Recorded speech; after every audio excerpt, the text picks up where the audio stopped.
Reit, wel, ni'n symud ymlaen at y nofel nesaf, Y Trydydd Peth, gan Siân Melangell Dafydd. A cyn i ni gael dy farn di, dyma chi be oedd gan Gruff Richards i ddweud o'r hyn. Menw i Gruff Richards o Fythyn. Y llyfr ges i ddarllen oedd Y Trydydd Peth gan Siân Melangell Dafydd. Llyfr gafodd y wobl gyntaf yn Steddfod yn y Bala. Dwi fer arfer pan dwi'n darllen llyfr, mae rhywun yn gwybod ar ôl darllen rhyw benod y ddau ydy rhywun yn mynd i wynhau o. Ac mae llyfr yma yn cychwyn felly. Llyfr ydi o am henwr George Owen ydy'r prif gymeriad. A mae o gwrdd bach yn eccentric. Ond mae gynnu fo rhywbeth, mae fo Pia, yr afon ddyfdwy. Mae'n yn y llyfr amdano fo mynd i siop bwtsiar yn y Bala. A mae Eddie Rwden, y bwtsiar, oedd yn fab i Twm, oedd y ffrindiau mawr o fo. Mae'n i watswa fo. Sut fedwch chi fod Pia'r dŵr. A mae o bendafynol, a mae fo, bod gyda fo dogfennau i ddangos a bod o'r deddf hywel dda. A dyma'r hiwmor yn cymysgu efo'r lledd mor dda. Dwi'n siŵr bod o'n llyfr hanesyddol mewn ffordd. Mae'n sôn am lot o'r ardaloedd a'r pelygron, a mae'n sôn am y stad y pale fe roedd hi, a'r Queen's Walk. Mae'n lot o hanes i'r ardal. Fwy'n hias i'r llyfr yn fawr iawn. Fe mae wedi cymysgu y llon a'r lledd, a mae'n ymchwil difrifol wedi mynd i fewn i'r gwaith. Mae o'n llyfr, mae'n gwneud hanesyddol fa, dwi wedi mwynhau o. Diolch, Gruff. Wel, oedd Gruff yn amlwg wedi mwynhau yn fyna, llyfr hanesyddol yn ei fwynhau yn fawr iawn. Wyt ti'n cytuno? Mae'n fwy na hynny, sy'n ni'n dweud, achos nofel fodern yw i.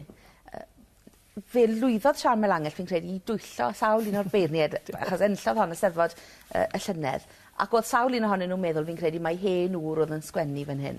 Ond merch ifanc yw Siân Melangell Dafydd. Mae'n dod o'r Bala, ond mae wedi bod yn y brifysgol yn St Andrews, ac mae wedi cael gwneud cwrs ysgrifennu creadigol yn East Anglia, sef un o'r cyrsiau ysgrifennu creadigol gorau yn y byd, a dweud y gwir. Ac erbyn hyn, mae'n byw ym Mharis. Felly mae hi hunan, a llawer o ddylanwadau arni hi, ond mae'n amlwg bod i milltir sgwar hi ac ardal y Bala hefyd yn bwysig iddi. Ond fe nath hi, mae rai fi wedi, mae hon yn un o'r llyfrau mwyaf eithriadol i gael ei sgrifennu yn Gymraeg ers amser maith. Dwi'n meddwl, dwi'n meddwl. A wy ddim yn mynd i fedro bita'n hat ar y teledu, ond os na fydd hon ar restr fer llyfr y flwyddyn, wy'n meddwl bydd pam wedi bod. Mae Dilys Bevan yn dweud fan hyn, a chi'n cofio bod chi sydd yn edrych arno ni'n wythnosol fan hyn, o Dilys yn un oedd yn dweud, oedd hi ddim yn darllen rhyw lawer o bethau yn Gymraeg, o nawr wedi cael blas ar hynny, ac yn gweud, mae'n atgoffau o'i mam yng nghyfraith, meddai hi, dechrau rhywbeth a wedi ni'n mynd i bob cyfeiriad. Neu Twm Morris falle yn gweud sgwarnoglid neu rhywbeth. Wel, chyd, i chi wedi cael mynd mewn i gymeriad George Owens, i'r fath raddau, mae'n hen ŵr, a mae'n adrodd y stori yma am yr hawl mae'n credu sydd ganddo fe i fod yn berchen ar yr afon. A mae hwn wedi mynd yn obsesiwn gyda fe. Mae'n hollol iawn. Mae da fi'n nodiadau fan hyn yn gweud David Roberts o'r Rhywlas wedyn. Mae e'n teimlo hefyd falle bod y peth wedi mynd yn fwrn. Ac eto, bod e moyn mynd i weld rai o'r llefydd go iawn. Mae Siân Melangell yn sôn amdanyn nhw. Ond mae David Roberts hefyd yn sôn yn fan hyn. Mae'n teimlo fod gormod o awduron Cymreig heddi yn ferched ifanc sydd, wel, nhw'n mynd ar gyrsiau ysgrifennu creadigol. A mae'n fwy o brofiad gen nhw'n y cyrsiau yn si o bywyd go iawn. Mae hwnna'n sylw diddorol, yn dweud? Na, falle ddim. Lot fawr. A mae'n wir am Siân Melangell wrth gwrs, yn dweud? Ond allwch chi ddim a'ch hyddo hi o beidio nabod yr ardal fan hyn.